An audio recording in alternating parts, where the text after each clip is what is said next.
Di mana akan ku...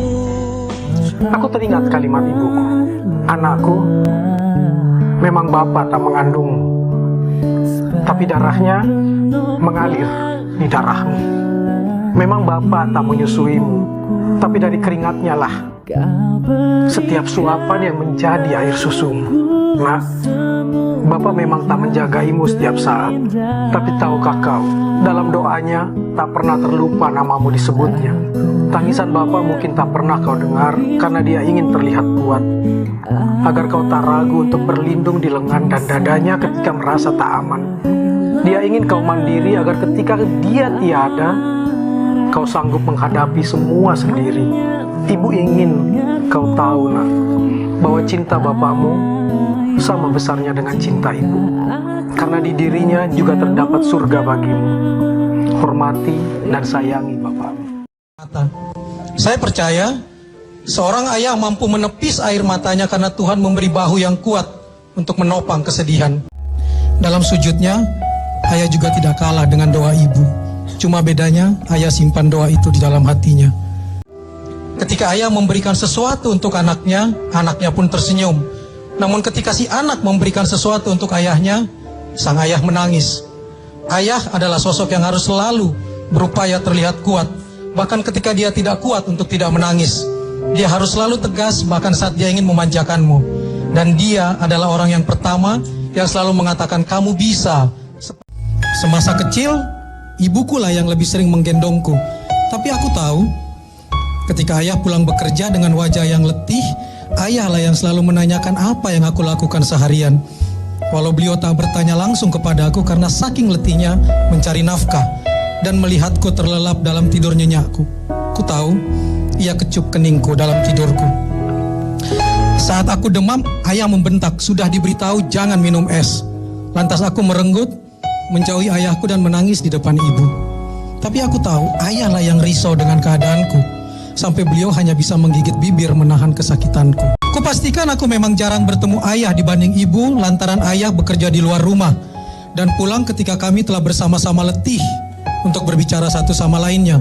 Tapi aku percaya mungkin ibu yang lebih kerap menelpon untuk menanyakan keadaanku setiap hari, tapi aku tahu sebenarnya ayahlah yang mengingatkan ibu untuk menelponku.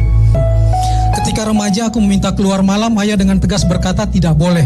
Sadar ayahku hanya ingin menjagaku karena beliau lebih tahu apa yang ada di luar. Karena bagi ayah, aku adalah sesuatu yang sangat berharga. Saat aku sudah dipercaya olehnya, ayah pun melonggarkan peraturannya. Maka kadang aku melonggarkan kepercayaannya. Ayahlah yang setia menunggu di ruang tamu dengan rasa sangat risau. Bahkan sampai menyuruh ibu untuk mengontak beberapa temanku untuk menanyakan keadaanku, di mana dan sedang apa di luar. Setelah dewasa, walau ibu yang mengantar aku ke sekolah untuk belajar, tapi aku tahu ayahku yang berkata, "Bu, temani anakmu, aku akan pergi mencari nafkah untuk kita bersama." Di saat aku merengek memerlukan ini itu untuk keperluan kuliahku, ayah hanya mengerutkan dahi tanpa menolak. Beliau memenuhinya dan cuma berpikir, kemana aku harus mencari uang tambahan? Padahal gajiku pas-pasan dan tak ada tempat lagi untuk meminjam. Sampai ketika aku menemukan jodohku, ayahku sangat berhati-hati mengizinkannya. Dan akhirnya saat ayah duduk melihatku di atas pelaminan bersama pasanganku, ayah pun tersenyum bahagia. Lantas aku menengok. Ayah sempat pergi ke belakang dan menangis. Ayah menangis karena sangat bahagia dan beliau pun berdoa, "Ya Tuhan, tugasku telah selesai dengan baik. Bahagiakanlah putra-putri kecilku yang manis bersama pasangannya." Dan ketika dia yang sakit keras, dia tak pernah memperlihatkan air matanya. Malah selalu tersenyum agar kami tidak menangis dan ikut merasakan sakitnya. Dan sehari sebelum wafat, ia bisikan di kuping saya, "Bapak akan selalu menemanimu dalam doa. Dan kalau kamu mau bahagiakan bapakmu di dunia yang lain kelak, jaga selalu ibumu. Kalau karena cinta bapak, jangan pernah putus cinta dan doa untuk ibumu. Jaga dia untuk bapak dan doakan agar bapak kelak bisa bertemu kembali dengannya di surga."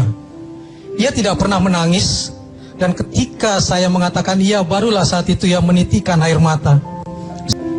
Jadi, hubungi sekarang ayahmu selagi sempat, katakan kamu mencintainya, Dan bila ia bersamamu, pegang erat tangannya, cium keningnya, dan taburkan doa untuknya. Kuakhiri tulisanku ini dengan sebuah bait lagu. Untuk ayah tercinta, aku ingin bernyanyi.